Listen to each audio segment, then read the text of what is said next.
Hey, welcome. This is Juno in Cancer. So, Cancer is the sign that Juno's in. So, that's the style that Juno will express itself through. And so, Cancer is a cardinal sign, which means it's action orientated. And it's a water sign, which means it's feeling motivated. So, Cancer is really here to initiate and establish feeling and connection and safety through emotional connections. So Juno in that style is going to be like really going for your heart, right? It's going to go for that. Hey, let's like, what matters most to you? what's at the center of everything in your life? Great. Let's talk about that. So Cancer style is emotional, connective, family orientated, sensitizing, nostalgic, moody, and loving. Here, Juno can be very caring and nurturing to partners, or need a lot of caring and nurturing from partners. Remember, Cancer can really fall into that parent-child dynamic easily and be super codependent and need a lot from their partners, but also give a lot to their partners, and it can get messy and sloppy in there. Juno in Cancer will need a relationship where it feels safe to express its feelings and will pull feelings from its partners, right? So Cancer's has this amazing ability to, again, incite emotional responses from people. And that might be really alluring to people. Well, it is. When somebody makes us feel something, we are either attracted or repelled. We're attracted to them or repelled by them. But really, we're attracted to something in ourselves or repelled by something in ourselves mostly. And so that Juno in Cancer is going to function on that level of like, let's establish, again, an emotional connection so that there can be safety between us, because Cancer wants to create a safe and loving home connection environment. Juno in Cancer can be needy, moody, codependent, and overly concerned with safety via the relationship and therefore unwilling to grow as it needs. So Juno in Cancer might hang out in relationships that are fulfilling its foundational needs, but not necessarily helping it to grow and expand into all that they can be. And so the relationship might hang out in stagnant waters. And so Juno in Cancer might need to remind itself to take a risk and that, love is great when it's safe. You're with somebody who's, quote unquote safe, whatever that means. But that love really isn't, about being only safe. It's also about being challenged and about taking risks and all of that. So so Juno in Cancer, again, needs to feel like it's loved and like it's needed. Cancer also loves to feel like it's needed.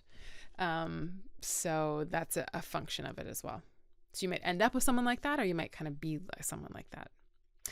The example chart I have for Juno in Cancer is Elizabeth Warren.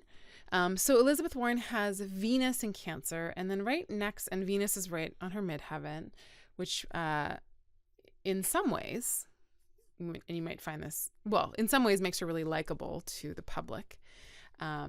I know not all the public likes her. I'm sure she's very hated by a certain contingent of people.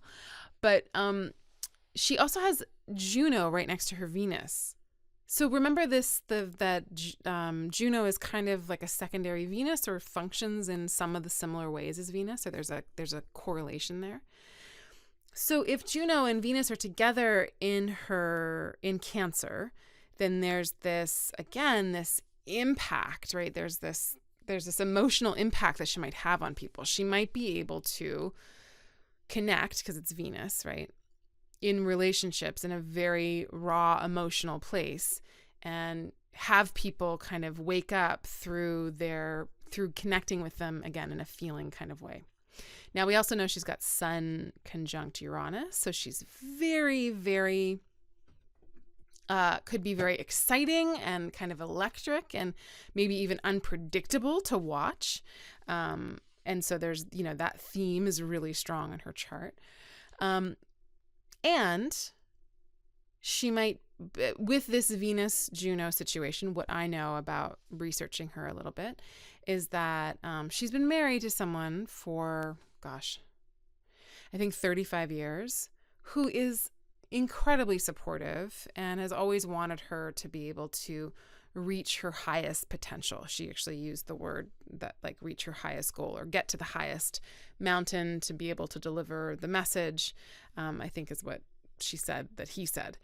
And so the 10th house is this place of height, and it's a place of career, right? So it's up on high. And so she's really like got this interesting partner situation here where having, and again, this is more about the house than the sign, but having Juno in the 10th house and Venus in the 10th house might be that one of the main relationships in life is career.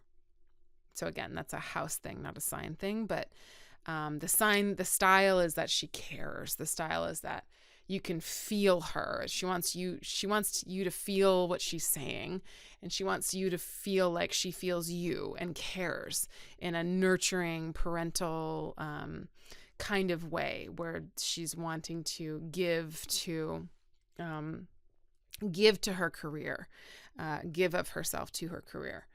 And she's, can be seen. It's also very close to the midheaven, that Venus is right at the midheaven and Jupiter's right there, but seen as committed to her career, committed to what she's doing out in the world. Okay. So more as we keep unpacking all this. I hope that was helpful for Cancer, Juno and Cancer. And again, we'll talk about house placements and more next week. All right, lots of love.